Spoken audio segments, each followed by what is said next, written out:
नमस्कार दोस्तों नेपाल को एक बहुत बड़ी सफलता हासिल हुई है। दोस्तों, नेपाल की तरफ से भारत के दो बड़े अस्पताल राजीव गांधी और टाटा मेमोरियल, दोस्तों ये बहुत बड़े अस्पताल हैं। इन अस्पतालों में कैंसर के रोगियों के लिए टेस्ट के लिए दवाइयाँ भेजी गई थी और प्रथम चरण में वो जो मेडिसिन है वो सफल हुई है। और दोस्तों ध्यान में रखिए, ये जो मेडिसिन है ये है मेड इन नेपाल। नेपाल में टिजिग नाम की कोई शायद फार्मास्यूटिकल कंपनी होगी। ये टिजिग क्या है दोस्तों, इसकी फुल फॉर्म क्या है मुझे जानकारी नहीं है। इसके जो निर्देशक हैं वैद्य, उन्होंने मीटिंग में कहा कि हमारी जो मेडिसिन है ये पूरी तरीके से सफल हो चुकी है और अब हमें विदेशों से दवाई लाने की बिल्कुल जरूरत नहीं है। ये नेपाल में बराबर काम कर रही है। अब 9 देशों को हम ये मेडिसिन बेचेंगे। भारत की तरफ से भी मेडिसिन को सफल बताया गया है क्योंकि ये ट्रायल में पास हो गई है। देखिए दोस्तों, भारत हो या नेपाल हो, यहाँ पे मल्टीनेशनल कंपनियों की जो दवाइयाँ होती है वो कैंसर का एक ही टैबलेट 5-5, 6-6 हज़ार रुपए का होता है। यानी गरीब आदमियों के लिए काफ़ी दिक्कत होती है।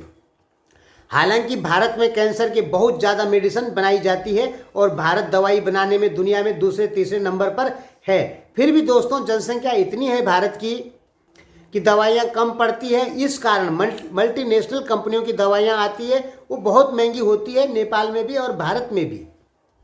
जो कैप्सूल 4,000-5,000 रुपए का होता है, उसी कैप्सूल को नेपाल ने तैयार किया है बहुत ही सस्ते दामों में। यानी आम आदमी तक इसकी पहुंच हो जाएगी, इतना सस्ता तैयार किया है।